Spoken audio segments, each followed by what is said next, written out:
Este relato, como le comenté, no aparece en ninguna otra parte de los evangelios. Y a pesar de que son 39, 40, 41 y 42, 4 versículos, es muy importante en el flujo, en el relato del Evangelio de Lucas.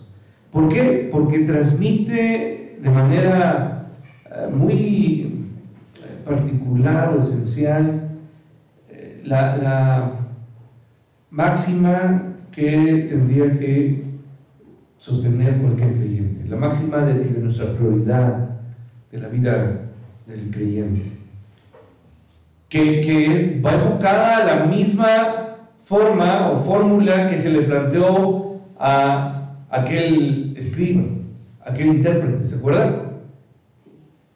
¿Cómo heredar el reino? Y se le dijo, contestó correctamente el intérprete cuando se le dijo cómo lo heredarás, y se resumía en dos cosas: amar a quién, al Dios, y amar al prójimo. Parecería entonces que esta prioridad es una, amar a Dios, porque el resultado inclusive del segundo mandamiento no es otra cosa sino que el resultado del primero. ¿Alguien puede amar a su prójimo si no ama a Dios? No. No tendríamos ni siquiera que tocar el segundo mandamiento si solamente amáramos a quién, a Dios. Podríamos decir entonces que el todo de nuestra vida se resume en ¿qué? Amar a Dios. Este hecho permite una adecuada continuación continúa el buen samaritano, que resalta esa importancia de amar al prójimo. Y como dije, amar al prójimo es evidencia de que uno ama a Dios. ¿Sí? Es el resultado de. No podemos pensar en otra cosa. Amar al prójimo es la evidencia, es la prueba de que verdaderamente amamos a quién, a Dios. La prioridad en nuestros días se usa de una forma muy común. Prioridad o prioridades es algo que hoy se implementa en muchas esferas de la vida humana. Tenemos que entender o reconocer que hay demasiado material, y estoy hablando de material de libros, de cursos, de videos, de talleres, para enseñar a poner o acomodar nuestras ¿qué? Prioridades. Recuerdo que aún desde niños en una película veía que unos chiquillos dicen, creo que tiene que ordenar sus prioridades, ¿no? Le decía esta chica a Harry y a este otro jovencito, ¿no? Porque desde niños los niños tienen que saber qué prioridades tienen que hacer, y un niño se le enseña que su prioridad es que la escuela, ¿no? Tiene que hacer primero, antes de querer salir, ya hiciste ¿qué? La tarea. Y tienen que acomodar sus prioridades los niños. Si quieres jugar y no quieres hacer otra cosa, tienes que levantar lo que tiraste, ¿no? Y entonces desde pequeños se nos enseña a acomodar y a ordenar nuestra vida. ¿Qué cosas tenemos que priorizar? Tenemos que tener claro esto de entender y establecer prioridades en la vida. Pero ¿qué es lo que sucede? La realidad, hermanos, de esta búsqueda es que hoy la mayoría de la gente, y especialmente la gente que vive en orbes como la de nosotros, cuando digo orbes son estos monstruos de ciudades, porque nuestra ciudad es un monstruo. Cuando mucha gente de provincia viaja, pues la gente se queda como impresionada de todo lo que está aquí, ¿no? ¿Qué pasa en una ciudad tan enferma como la de nosotros? Cuando digo enferma es de locura. Desde la mañana, desde las 6 de la mañana, los carros que se escuchan corriendo desde la mañana, la gente saliendo, la gente gritando, ¡ya párate! ¿No? ya te bañaste, ¿no? Y está todo corriendo. Bájate, desayunar, no se te olvide esto y todo. La vida es frenética en nuestros días, ¿sí o no? Sí. Es frenética. La vida es acelerada. Vivimos de esta manera, desesperados, y vivimos a veces de manera desarticulada. Hacemos muchas veces las cosas no en el orden que debemos, sino como se van presentando las cosas. O sea, vivimos vidas que se convierten en vidas que comienzan a resolver pues, los problemas que uno va arrastrando, sin acomodar las cosas, porque todo nos arrastra, ¿sí o no? Y arrastramos problemas de tiempo. Y esto es esa es nuestra realidad. Bajo esta tesitura de vida, muchos de nosotros batallamos para enfocarnos en lo que debería ser nuestra prioridad. La palabra prioridad, si usted lo busca como definición, podemos encontrarlo como el asunto que se sitúa por encima de todos los demás. Prioridad. Asunto que está por encima de ¿qué? De todo lo demás. Y yo ocupo una frase muy comúnmente: lo importante es que lo importante siga siendo lo importante. ¿No? Porque perdemos y luego nos dedicamos a hacer cosas sin ¿qué? Sin importancia. Y nuestras vidas se vuelven vanas por atender cosas insignificantes, sin propósito. Pero ahora, enfocándonos en la Biblia, voy a ver a dos hombres que dan un enfoque o presentan cuál tendría que ser su prioridad. Rápidamente, Salmo 27, mi mano izquierda lo tienen por aquí, y mi mano derecha, si me ayudan, a Filipenses 3. En el Salmo 27, usted sabe de memoria que es un salmo escrito ¿por quién? Por David. Jehová es mi luz y mi salvación. Lo sabemos de memoria. El 23 y el 27 son, creo que, salmos que casi todos los conocen de memoria. Salmo 27 y Filipenses 3 está hablando Pablo, ¿sí? Y quiero que tengan ahí el verso 4 del Salmo 27, que dice: una cosa he demandado a Jehová, esta buscaré, que esté yo en la casa de Jehová todos los días de mi vida, para contemplar la hermosura de Jehová y para inquirir en su templo. ¿Y ve cómo sí se lo sabe de memoria? Me agrada esto, que usted lo memorice. Entonces nos puede quedar claro el resumen de David. ¿Qué buscaba David? Estar y enfocar su vida en contemplar la majestad, la belleza de ¿quién? De Dios. Y para estar todos los días, que esté yo en la casa, ¿verdad?, de Jehová. ¿Cuántos? Los domingos, todos los domingos, todos los días.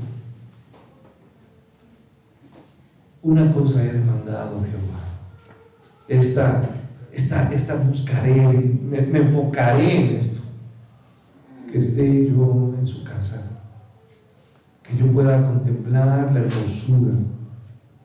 Y es el mismo David que no solamente lo hace en el Salmo 27, sino en algunos otros salmos donde dice: alzaré mis ojos a los montes. Y luego dice: al contemplar la hermosura, ¿verdad?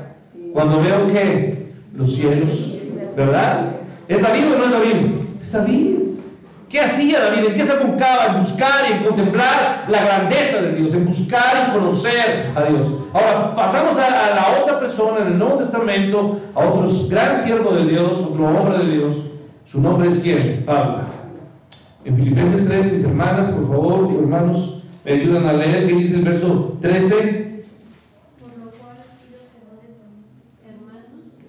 A ver, Filipenses 3, 13, por favor. Pero una cosa hago, olvidando ciertamente lo que queda atrás y extendiéndome a lo que está adelante. Una cosa hago, dice Pablo.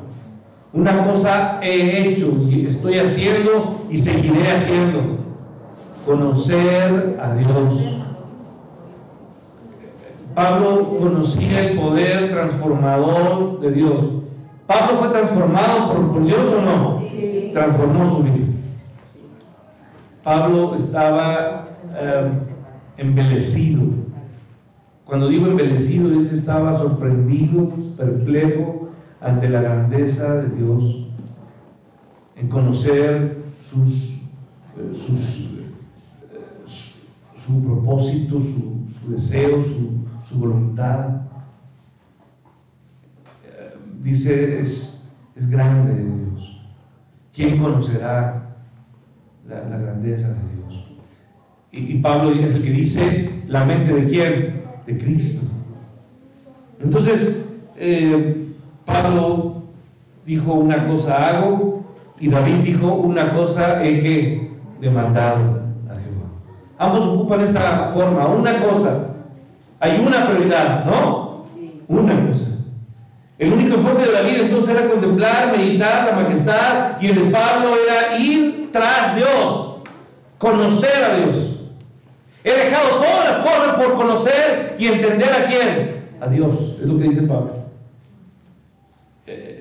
Ir a Dios para ser conformado a su semejanza.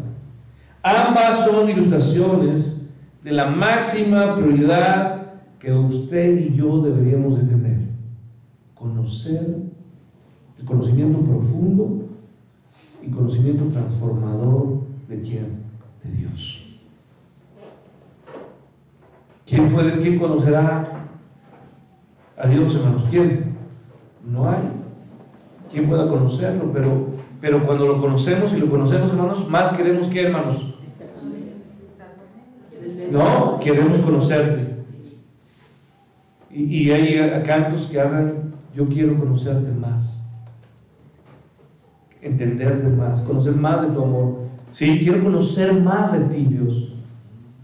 Eso tendría que ser nuestra persecución diaria, ¿o no? Quiero conocerte más, porque entre más te conozco, más me hago como, me conformo a quién, a ti, Dios. Más me uno a ti. Quiero conocerte más, porque quiero ser como quién, como tú, Dios. Y quiero que transformes, quiero que me hagas como tú, Señor. Ese es el deseo, y este tendrá que ser el anhelo profundo de cada uno de nosotros. ¿Sí, hermano? Esta es la manera en que todo hombre tendría que buscar a Dios. Ahora, esta historia, hermanos, prepara el escenario para la parte final del ministerio del Señor Jesús en la tierra. Como yo ya había comentado meses atrás, cuando llegamos al capítulo 10 de Lucas, Lucas cubre desde el capítulo 9, y estoy hablando de la última parte, desde el versículo 51 hasta Lucas 19, 27.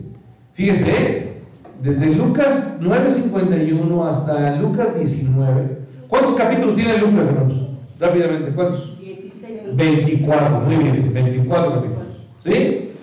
Entonces, desde el 9 hasta el 19, está cubriendo Lucas el último trayecto del Señor Jesús antes de ir y poner su vida en propiciación por nosotros. Es el último viaje ¿a dónde? A Jerusalén. Y antes de eso, su visita a diversas aldeas cercanas ¿a dónde? A Jerusalén. Una de ellas es Betania, de la cual veremos en el capítulo 11.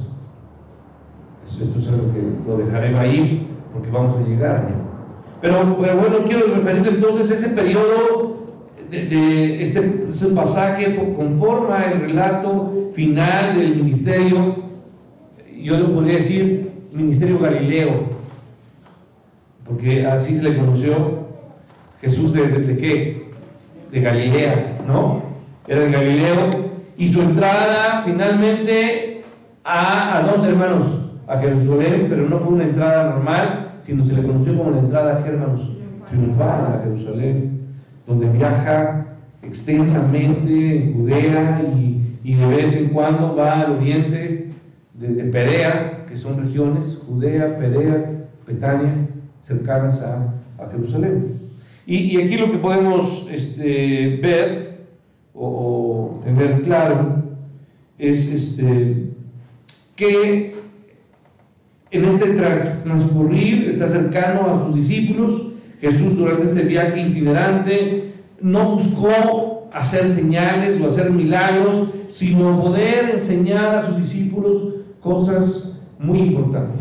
¿Qué temas son los que toca Lucas al narrar este último viaje? Bueno, él habla acerca de la oración.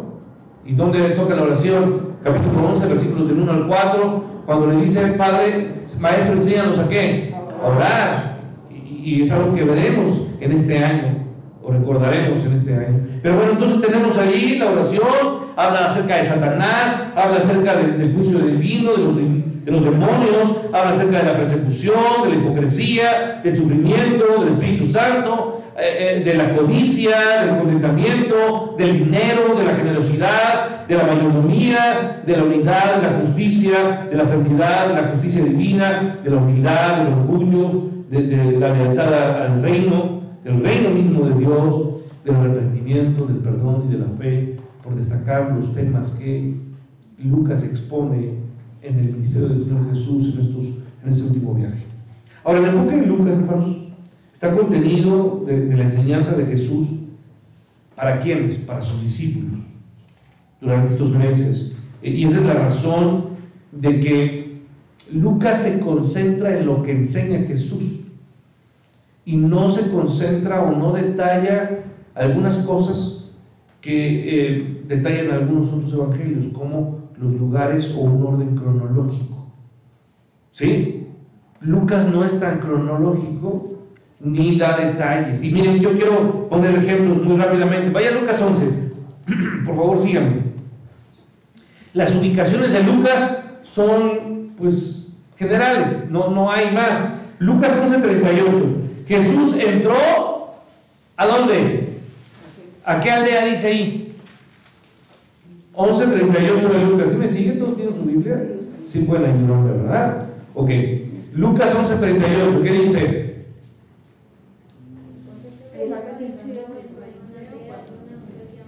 Ok, pero ¿dónde dice? Entró a una ¿qué? Aldea. ¿Dice el nombre de la aldea?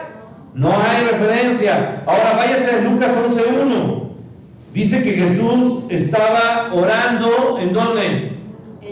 En un lugar. ¿Cuál lugar? ¿Quién sabe?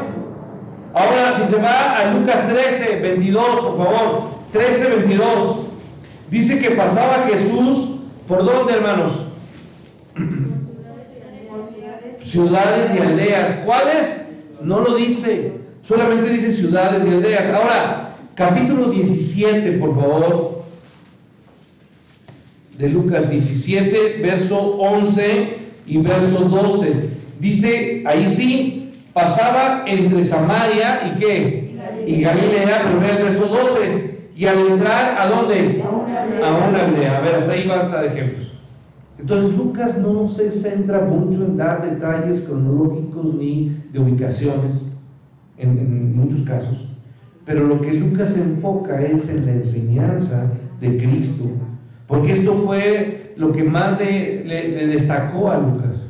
La enseñanza que fue obviamente radical, llena de sabiduría, fuera de lo que los judíos estaban acostumbrados. Porque los propios judíos, cuando escucharon hablar al Señor Jesús, dice: ¿y quién es este, verdad? Que habla con ¿qué? Con autoridad, ¿no? Ellos se sorprendían porque dicen, no habla como otros. Su manera de hablar es muy distinta. La enseñanza de Jesús rompía con los esquemas y con las formas tradicionales de los sacerdotes de ese tiempo, de los líderes religiosos, de escribas, de saduceos, de fariseos, de hombres que estaban dedicados. Cuando escuchaban al Señor Jesús, Él hablaba de una forma que impresionaba a la cultura y a la manera en que ellos exponían la enseñanza. Entonces, su instrucción, la instrucción del Señor Jesús no solamente fue persuasiva, sino que fue poderosa, fue urgente, y no solo eso, sino fue verídica, porque siempre dio evidencias de transformación. Aquel hombre que le dijo: ¿qué es más fácil? Que se le diga tus pecados que te son que perdonados, o que te diga yo, sánate, levántate. Y entonces dijo que para que aquellos callar sus bocas, dijo, levántate, toma tu lecho y anda. Y al instante, dice la Escritura, al instante que este hombre que se levantó. ¿Sí, hermanos? Escritura, su manera de enseñar, persuasiva, poderosa, urgente. Esa es la manera en que el Señor Jesús obró y sigue, ¿qué, hermanos? Obrando. Amén. Esta es la manera en que Dios lo hace. Entonces fue siempre transformadora, porque cuando Jesús hablaba, a ver, hermanos, aquí esto es lo más importante, porque es lo que tiene que pasar cuando usted y yo hablemos. Cuando Jesús hablaba, Dios mismo que hablaba. ¿Sí? ¿Puede entender esto? Y eso es algo que tiene que suceder cuando usted habla, cuando yo hablo, cuando todo hombre, toda mujer, por pequeño que sea, un adolescente, un joven que quiere hablar de Dios, debe de entenderse que es Dios mismo el que, ¿qué, hermanos? El que habla.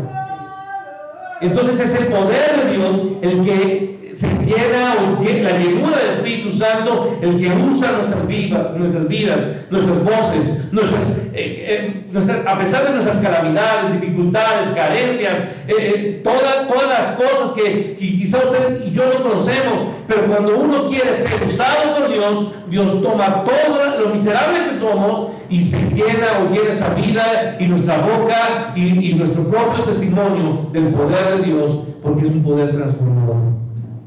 Entonces siempre, hermano, nunca cae algo que tenga que decir para Dios, por Dios y para su gloria. ¿Sí? Es Dios el que habla, el que usa nuestras vidas. Es Dios hablando.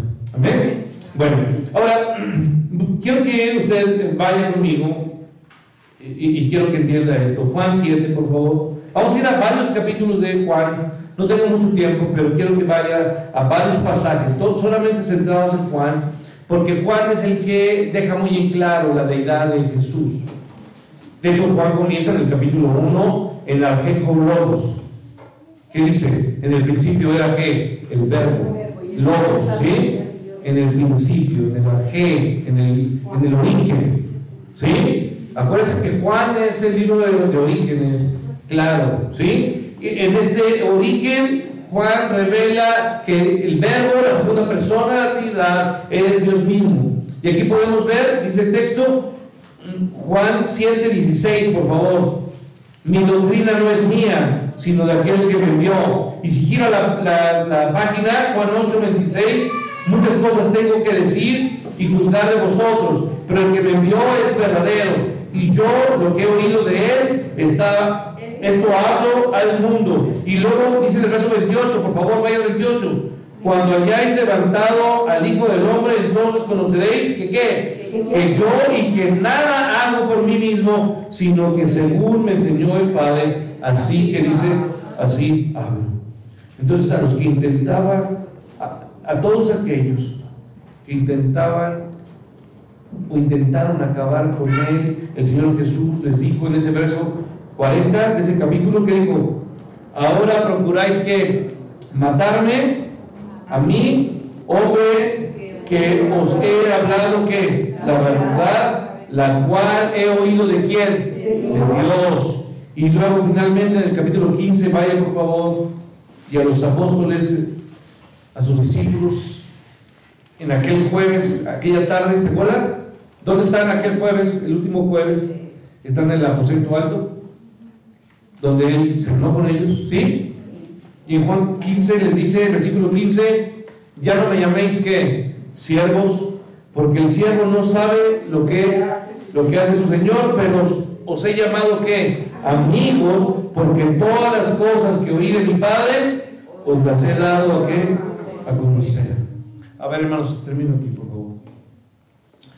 En su oración sacerdotal, Jesús oró al Padre en su última oración, de la que tenemos nosotros texto, es el capítulo 17 de Juan, de la vuelta ahí. Y en el versículo 8, el Señor Jesús orando hacia el Padre, dice, porque las palabras que me diste. Hermanos, entiéndanlo, hermanos, cuando Dios habla, hermanos, cuando uno habla de Dios, hermanos, no somos quienes, nosotros, es Dios el que habla. Por eso es tan importante, hermanos, que siempre que enseñemos, no importa, sea una persona adulta, un joven, o inclusive a un quien, hermanos, un niño, estamos hablando de parte de quién, de Dios. Porque las palabras que me diste les he dado y ellos las recibieron y han conocido verdaderamente, vean, verdaderamente que ¿qué? Que salí de quién, de ti, y han creído que ¿qué? Que tú me enviaste. Hermanos, cuando salimos todos los días, hermanos, debemos entender que somos mensajeros, y mensajero es nuestro oficio. Usted y yo somos mensajeros de quién, hermanos, de Dios. Y a los mensajeros, ¿cómo se les conoció antiguamente? ¿Como qué? Como apóstoles. Apóstol significa ¿qué? Mensajero, enviado. Nosotros somos los enviados de quién, de Dios. Y no tenemos que hablar palabras nuestras, sino las palabras que Él que nos ha dado. Por eso siempre que voy a algún lugar, hermanos, siempre les digo, no vengo a hablar algo de mí, solamente quiero que escuchen lo que Dios quiere hablar a ustedes. ¿Sí? Es algo que tenemos que subrayar. Hermano, entonces termino diciéndoles, como este pasaje lo que hace es ejemplificar no otra cosa, sino la prioridad del creyente. ¿Cuál es la prioridad del creyente? Oír la palabra de quién, hermanos, de Dios, para que oyéndola yo pueda ser transformado por la palabra, porque la ley de Jehová es que, hermanos, perfecta, que transforma. ¿Qué dice? ¿Nos dice el Salmo 19? La ley de Jehová es perfecta, que convierte ¿qué? El alma. ¿Qué hace sabio a quién, hermanos? Al sencillo. Y es más que la miel, y mucho más que el oro, y que la dulce miel, la miel que destila del panal. Hermanos, entonces, lo que nosotros tenemos que buscar, la prioridad de nosotros es oír a Dios, escucharlo a Él, todos los días, hermanos, por lo que en la medida que le escuchamos, hermanos, nuestras vidas son, ¿qué, hermanos? Transformadas, cambiadas. Usted tiene que, porque, a ver, hermanos, es una realidad, lo que usted ve y lo que usted escucha es mucho de lo que usted es. Fíjese, lo que usted ve, a quien usted ve y a quien usted escucha, es mucho de lo que hoy usted ve y hace y es. De repente escuchamos una palabra, hermanos, que caracteriza a una persona, y usted, yo casi estoy seguro que eso también lo va a escuchar en quién, en sus hijos, porque los hijos hablan lo que ¿qué? Los que aprenden lo que escuchan. Hermanos, seamos transformados. ¿Quiere usted ser transformado? Yo quiero ser transformado para la gloria de Dios. Y para ser transformado tengo que escuchar, ¿qué, hermanos? La voz de Dios, la palabra de Dios. Y todos los días tenemos que decirle, Señor, háblame. Pero usted no piense que le va a hablar, hermano, cuando usted va en la calle y de repente va a escuchar una voz. No. Dios habla solamente a través de qué, hermanos? De su palabra. Lea su palabra, escuche su palabra, cante su palabra. Tenemos que ser transformados porque hay muchas cosas feas en nosotros, ¿o no, hermanos? Cosas indignas en nosotros, ¿o no? Cosas que usted y yo hoy nos avergüenzan frente a otras personas que se enteraron, ¿o no, hermanos? ¿Sí? Entonces, hermanos, busquemos escuchar la voz de Dios. Este pasaje ejemplifica esto. Vamos a orar. Señor, que sea tu palabra el único deseo de nuestro corazón, escucharte hablar, Padre, escucharte a ti, Padre, escucharte todos los días. Haz que busquemos por sobre todas las cosas, Señor, que sea nuestra primera prioridad, escuchar tu palabra, para que sea tu palabra la que transforme lo bajo, lo difícil que soy, lo molesto que soy, lo pobre que soy, lo miserable que soy. haz que tu palabra transforme mi vida para tu gloria. Te lo suplico, Dios, usa tu palabra para transformar mi vida y para que mi vida también pueda hacer resonar tu voz en nosotros, Señor. Dios nos pueda alcanzar también escucharte a ti a través de nosotros. Te lo suplico, Padre, y te pido perdón por todo el tiempo que he desperdiciado en no querer escuchar. En el nombre de Jesús te lo pido. Amén.